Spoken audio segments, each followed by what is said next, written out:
the conversations that I know some of the players have had with our past attendees from the Learning Lab, it's incredible. It's inspiring.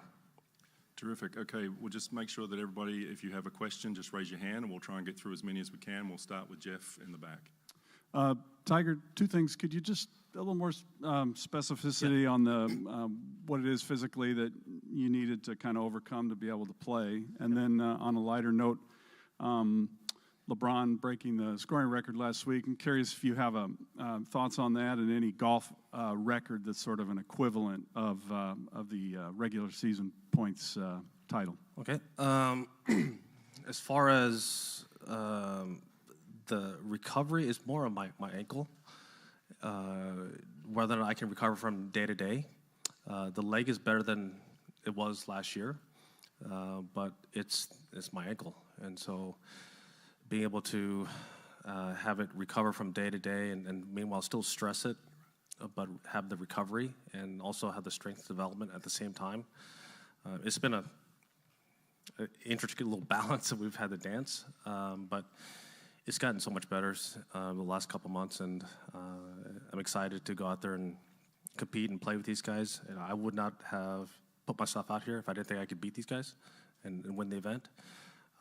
That's my mentality, and if I wasn't ready to win at this level, I know I am very rusty, but I've come off rusty situations before, and I've done well, and I've had to utilize a lot of those tactics in practice and build up, and plus also I know this golf course. I know I haven't had a lot of success on this golf course, but I knew what to practice for, shots to hit when I was at home getting ready. And as far as the LeBron record, it's what he accomplished is absolutely incredible, of just the durability, the consistency, and the longevity. I never thought, I mean, I grew up watching Kareem here. I never saw him play at Milwaukee, but he was the Cap. You know, that's all I remember, the Showtime Lakers, and watching Cap run down there with the goggles and hitting the sky hook, and that record we never thought would be surpassed. But what LeBron is doing, but also the amount of minutes he's playing, no one's ever done at that age, and what he's done, and be able to play all 5 positions, and that's never been done before, and then at this level for this long. And then as far as our equivalent to that, I don't know, maybe you look at maybe me and Sam at 82. Yeah, it takes a career to get to those numbers, and that's how I think probably is best how you look at it. Go to this mic here. Hi, what did the PNC tell you about the state of your game and how to impact your prep for playing in another event? You know, as you watched at PNC, I was able to play out of the cart and hit shots and do whatever I wanted, but I just didn't have the endurance in my ankle. And so we've been working on that and getting it to where I can still hit shots, but it's the walking endurance it's hard.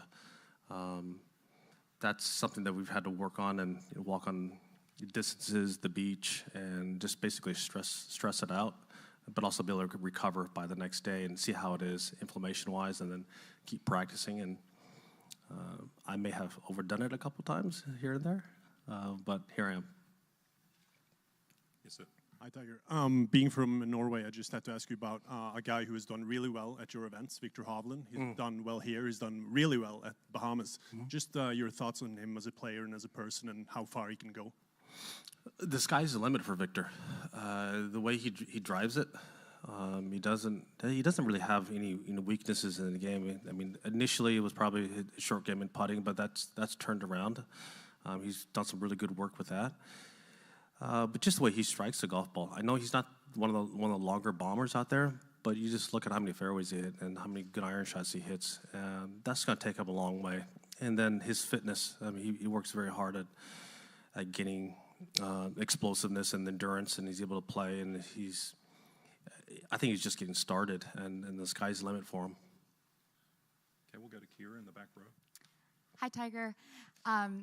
You just said that you wouldn't tee it up in the tournament if you didn't think that you could win. From the PNC until now, could you just take us through your lifestyle and your day-to-day to actually get yourself to that point where you can sit here and confidently say that?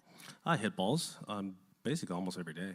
I chip and putt, and I got a neat little practice facility in my backyard, so I can do a little bit of short game work there and a little bit of progression. And I've gone up to Medalist and hit balls, and I've walked the golf course and I've played.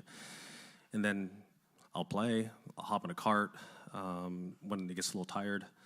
And then it's just gone from a few holes to 9 holes to the back 9, and then to 18 holes, and go back home, practice. So it's just a build-up, and it has built up fantastic to get to this point. And then after this event, we'll analyze it and see what we need to do to get ready for Augusta. We'll go to Jim in the back, and then we'll get that mic up the front. Yeah, Jim Hill, good. How are you, man? Good to see I'm you very again. good, Jim. Good to see you. You've always had a thirst for knowledge, whether it is about golf or just the game of life. What have you learned about yourself over the last year since your accident that maybe you didn't know before? Well, I think that I've had an incredible support staff and people that have really have helped me get to this point. It's been hard physically, as we all know, but I've had just great people around me. My training staff has allowed me to get to this point. I've gotten stronger, more pliable. I've got more endurance. And then just the great friendships I've had, even on the tour. These guys texting me and egging me on, and the banter back and forth, and this incredible support. And I would never have gotten to this point and made it back to this point without their support. Okay, then we'll go to Dan on this side. Tiger, have you walked 72 holes 4 days in a row? No. And do you ever see a This year? Yeah. No. And then, I know you've done it before. And do you see a scenario when it's not so touch and go, when you might be able to depend on the leg, or do you think that it will be this kind of day-by-day thing forever? As I've been saying to you guys, I'm not going to be playing a full schedule, so I got to pick and choose my events and how many events I'm going to play. And I alluded to, last year it's going to be probably the majors and maybe a couple more. And would I like to play more? Yes. Will it allow me to? I don't know. And I have to be realistic about that. So being realistic about the recovery and the training and, sorry. It's not me calling it. Sorry, it's an alarm. My bad. We've all done it. It's just about I know I'm not going to be playing, a full schedule, and I got to pick and choose and what I'm going to be playing in, and it's very limited, and so I would put all my energy into those events. Okay, we'll go to Todd right here. Tiger, anticipating the Masters, it's going to be the first time that you're in a room, in a group with LIV players. Wondering what that anticipation is like for you as far as how you may handle it, what your demeanor is going to be when you're around them. That's a great question because I don't know because I haven't been around them. Some of the players out here have, and for instance, Rory's at in Dubai, with some of those players, and I don't know. I don't know what that reaction is going to be. I know that some of our friendships have certainly taken a different path, but we'll see when all that transpires. That is, still a couple months away. Champions Dinner may be uncomfortable. Would you anticipate it being uncomfortable? Yeah, the Champions Dinner is going to be obviously something that's talked about. We as a whole need to honor Scotty. Scotty's the winner. It's his dinner, and so making sure that Scotty gets honored correctly, but also realizing just the nature of what has transpired and the people who have left, and just where our situations are, either legally, emotionally. There's a lot there. Okay, we'll go to Ryan in the back. Tiger, over the past month, Tom Brady retired. Now Aaron Rodgers is considering it. Different sports, obviously, but can you relate or understand their plight at all, where they're walking away not necessarily because their physical skills have diminished, but because they feel like they don't have anything more to give? Yeah, I I didn't think that I would. There was a touch and go where I'd be back after my back fusion. I didn't know if I was going to walk again after that, and I came back and had a nice little run. Same thing with this leg. I didn't know if I was able to play again, and I played 3 majors last year. So, yes, when you get a little bit older and you get a little more banged up, you're not as invincible as you once were, and that's just the reality of all of us just aging. Those are contact sports. I mean, I don't know how they've played, or Tom playing as long as he did, and the level that he played at was phenomenal. I mean, we just have to just look at him as an outlier of how great that was. And I remember as a kid growing up watching John Elway speak and just cried that I can do it, but my body won't allow me to do it anymore.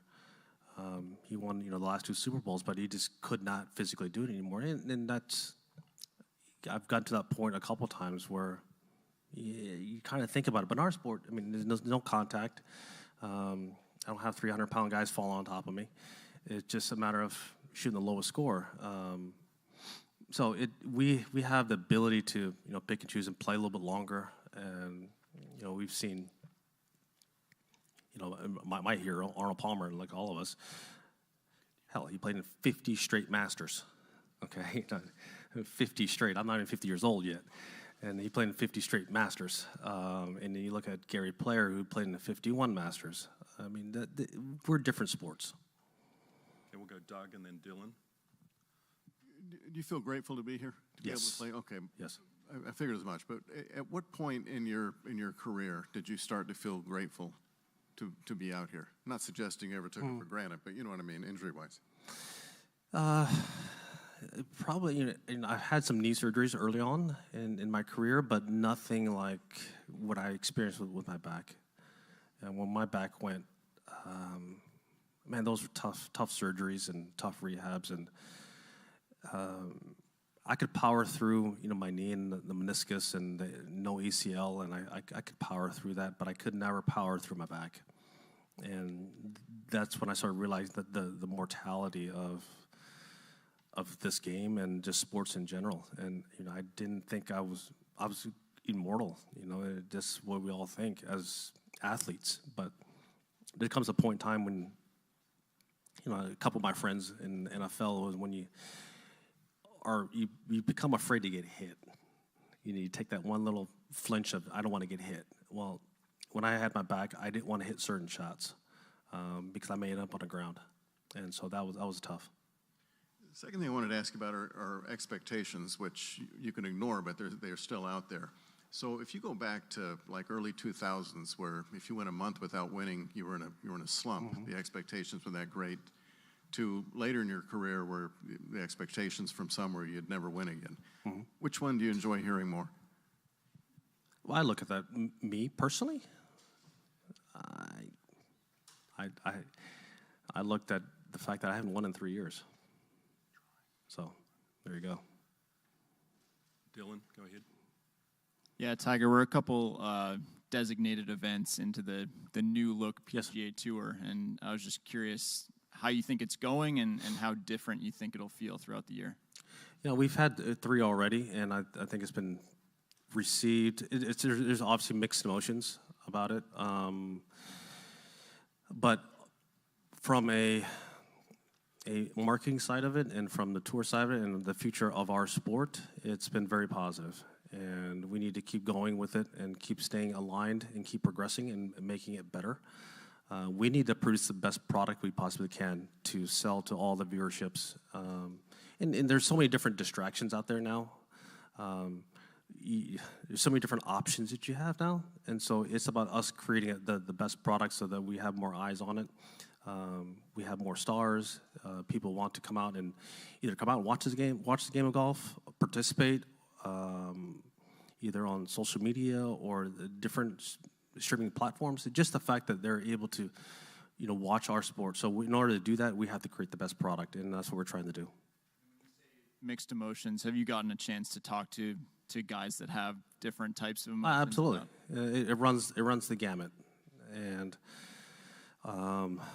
from top players to players who are, you know, obviously have injuries, or the fact that you have guys are journeymen or back and forth. Yes, I've talked to the whole gamut. And there's, as I said, there's mixed emotions. But at the end of the day, we're trying to create the best product. And how do we do that? That's what we're trying to do, and we're still figuring it out. And we have a lot of the top players that are aligned since the Delaware meeting, and we are trying to create that atmosphere of across the board and understand that players need to be able to have access and ability to play at these elevated events. And how do we do that? We want to create the next stars. I was lucky enough to get a sponsor exemption here at 16 years old. And so is that possible in that new model? We need to create opportunities like that. So, you know, I look back and that I got lucky and I was able to play in this event. Byron Nelson asked me to play in his event. Arnold asked me to play in his event. So I got those opportunities very early in my career. And we don't want the next stars to not have those opportunities. All right, we're going to go to the front here with Mark. Tiger, is the plantar fasciitis an issue at all in the foot? Yes. As much of a? No, it's not as much. No, but it's better. Okay. And with the LIV talk kind of came to a head here last year. Looking back over the last year with what the PGA Tour has done, the things you just talked about, is LIV more of a threat, less of a threat?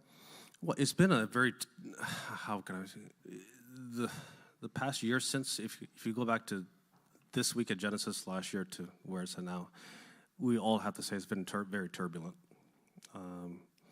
We never would have expected the game of golf to be in this situation, but it is. That's the reality, and I was alluding to, you're trying to create the best product. Obviously, they're a competitive organization trying to create their best product they possibly can, and we're trying to create the best product that we think the future of the golf, how it should be played. How do we do that? We're still working on that, and we have so many of the top players that are aligned, and how do we support our world partners in the DP World Tour? We need to have our top players understand that we need to play around the world, and again, create the best product possible. And it's been ebb and flow. I mean, it really has, and it's been difficult. There's no lie. I mean, you've seen our ambassador Rory go through it. I mean, it's been tough on him, but it's been exceptional. He's been exceptional. Be able to go through all that. I've been with him on all those conference calls and his side meetings, and for him to go out there and play and win, it's been incredible. Take one from Bob in the middle, and we'll cross that. Tiger, along these same lines with the designated events, obviously this whole thing came together very quickly from last fall to now. A lot of things had to happen to make this work, the scheduling and everything. One of the things going forward that's being discussed, at least there's rumblings about, is making some of these limited fields, no cuts. It sounds like the invitationals would be on the docket for that. Where do you stand on that? And also, would you have a say in it for this tournament? We are in the process of figuring all that out. I mean, it's been a variety of different models, different opinions, trying to figure out what is the best product and competitive environment and what we should do going forward. Yes, limited fields, what's the number? Cuts, yes or no? What's the number? What do we go to? How